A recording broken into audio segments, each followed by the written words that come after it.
25 लाख मछुआरा परिवार निवासरत हैं और आज उनके हित के संबंध में ये बड़ा प्रश्न माननीय मंत्री जी से मेरा है और माननीय मंत्री जी से मैंने पूछा था और मंत्री जी का जवाब आया है। प्रश्न ख के जवाब में मंत्री जी ने अपने जवाब में उल्लेख किया है कि वर्तमान प्रभावशील नीति के तहत समिति अब्लिक समूह में एक ही परिवार के एक सदस्य अधिक हो सकते हैं का कोई उल्लेख नहीं है। राज्य शासन के विभिन्न अधिनियम और नियम के तहत पंजीयन मछुआ समिति या समूह पट्टा आवंटन हेतु पात्र होंगे। माननीय अध्यक्ष महोदय, मैं आपके माध्यम से माननीय मंत्री जी से यही जानना चाहूंगा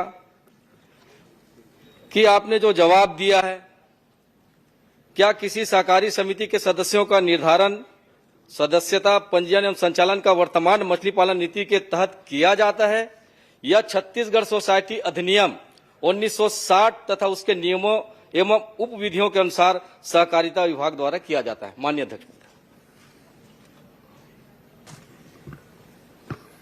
मंत्री जी।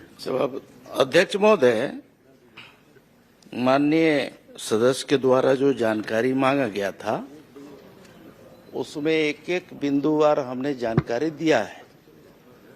इसके बावजूद जहां तक आप नीति के संबंध में जानकारी चाहे हैं तो हमारा जो नवीन मछली पालन नीति 2022 है वो अभी प्रभावशील है। उसी नीति के तहत अभी तक मछुआ सहकारी समितियों को और समूहों को प्रदाय किया गया है पट्टा। माननीय अध्यक्ष महोदय, ये तो परिशिष्ट के माध्यम से जवाब आ गया है। मेरा स्पेसिफिक प्रश्न है कि जब सारी चीजें आप 2022 मछुआ नीति के तहत कर रहे हैं तो अभी जांजगीर में एक बड़ा मुद्दा सामने आया था माननीय अध्यक्ष महोदय कि समिति का पंजीयन सदस्यता का संचालन छत्तीसगढ़ सहकारी सोसाइटी अधिनियम 1960 अनुसार आपके क्षेत्र में है, लेकिन आपने पिछड़ा वर्ग मत उद्योग विकास समिति मर्यादित सरहर एवं अल्पसंख्यक मछुआ सहकारी समिति बलौदा का पट्टा का आवंटन किया है, जो मछुआ नीति के जो आपके तहत उनके खिलाफ है।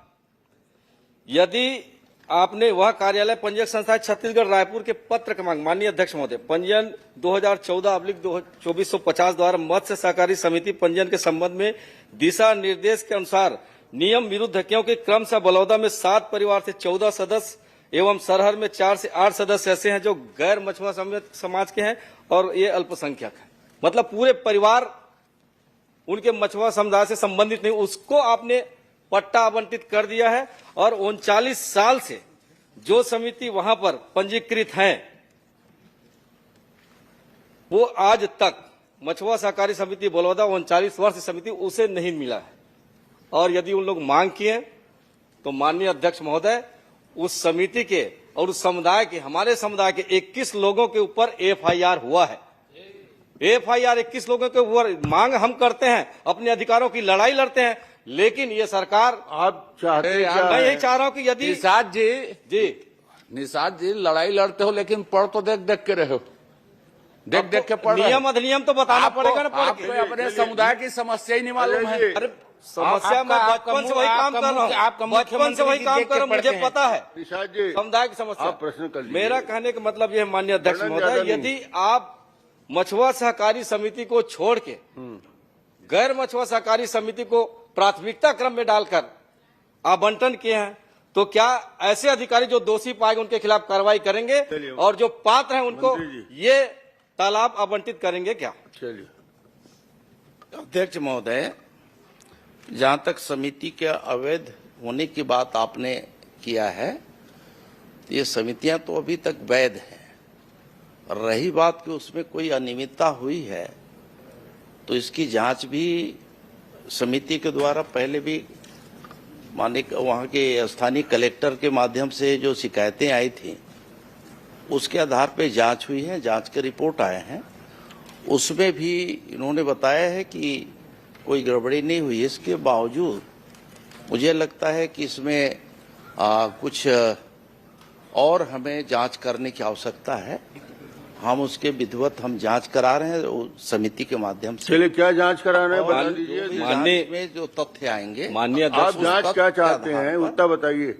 मैं तो सीधा चाहता हूँ एक विधानसभा की समिति बने या उस समिति में मुझे शामिल करें, मैं उनके साथ बैठूंगा और जो भी क्योंकि संबंधित विभाग के जिसने जांच किया और जो जिसको पट्टा मिला वो स्वयं लिख के दिया है कि मैं अपने निजी उपयोग के लिए अपने बहन के नाम से भी पट्टा जारी किया हूं, उसके नाम से एनओसी जारी किया हूं। और माननीय अध्यक्ष महोदय, एक आपसे प्रश्न है। जांच के लिए तो सहमत हो गए ना जी, उसके बाद एक प्रश्न आपसे माननीय अध्यक्ष महोदय कि ग्राम पंचायत द्वारा जो प्रस्ताव दिया जाता है वो केवल 6 महीने तक वैलिड रहता है। माननीय अध्यक्ष महोदय, 6 महीने के अंदर आपने संबंधित समिति को अगर पट्टा जारी नहीं किया तो ऑटोमेटिक वो निरस्त हो जाता है। तो आपने 18 माह तक उसे स्टैंड रखा और 18 माह के बाद उसी समिति को आपने पुनः पट्टा आवंटित कर दिया। ये सबसे बड़ी विसंगति माननीय सभापति महोदय। मंत्री जी।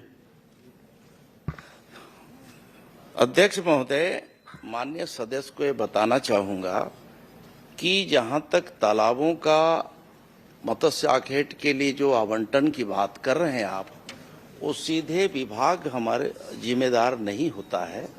इसमें कोऑपरेटिव अधिनियम के तहत, प्रक्रिया के तहत संबंधित जो आवेदन करता है उनको जो प्राथमिकता है, जो मछुआ नीति है, उस नीति के तहत प्राथमिकता क्रम में हम उन्हें आवंटित करते हैं। और इसमें भी अगर इस प्रक्रिया में कहीं कोई गड़बड़ी हुई है तो उसमें हम निश्चित तौर पे हम कार्रवाई करेंगे। चलिए, और वैसे भी अध्यक्ष महोदय, ये प्रकरण, इस बारे में माननीय सदस्य को मैं बताना चाहूंगा कि यह प्रकरण चूंकि माननीय न्यायालय को भी गया था और बहुत सारे वहाँ ये न्यायालय में भी चल रहे हैं अभी। ये न्यायालय वाला मैं अभी उल्लेख नहीं कर, केवल जो विभाग से होता है, विभाग के माध्यम से जो गलती हुई है माननीय अध्यक्ष महोदय, उस संबंध में मैंने बात किया। और सीधा अध्यक्ष महोदय, मैं ये भी बताना चाहूंगा कि इसके बावजूद वहाँ पे और भी तालाब हैं।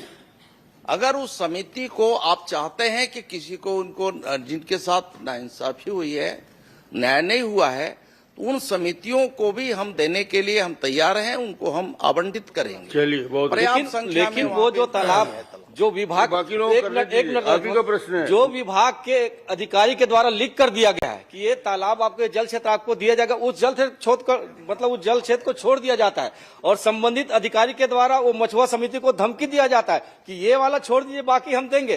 तो जो 12 तालाब नहीं है, जो 6 महीने तक पानी रहता है और उसके बाद सूख जाता है, उसको हम लेकर क्या करेंगे माननीय अध्यक्ष महोदय? हमको 12 तालाब भी उसके साथ चाहिए ताकि हम अपने परिवार का जीविकोपार्जन कर सके। सूखने वाला तालाब को लेकर हम लोग क्या करेंगे?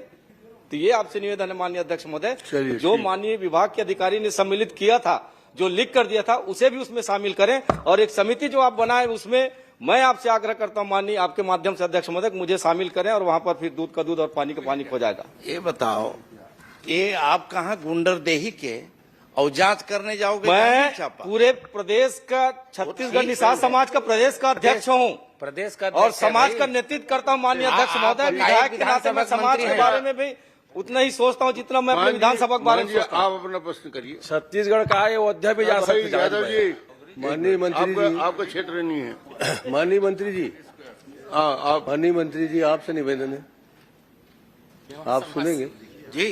जी। ये जो वन अधिकार अधिनियम 206 में जो अधिनियम बना है, उसमें वन क्षेत्रों के समस्त, आप हंस के उधर इधर देखोगे तो नहीं समझ पाओगे, आपको समझाना है मुझे। वन अधिकार अधिनियम 2006 के तहत वन क्षेत्रों में जितने भी तालाब हैं वो अन्य विभाग को नहीं जा सकते। आपके विभाग के हैं, आदिवासी विभाग के हैं, और उसमें मछली पालन का अधिकार, जल का, जंगल का, जमीन, सबका अधिकार वहां के रहने वालों को है। आपकी जो नीति बनी है, नवीन मछली पालन नीति, उसको बनाते समय या टाइप करते समय एक शब्द आप भूल गए हो कि यह नीति वन भूमि क्षेत्र स्थित जल क्षेत्रों को छोड़कर अन्य समस्त जल क्षेत्रों में लागू होगा। ये होने के बाद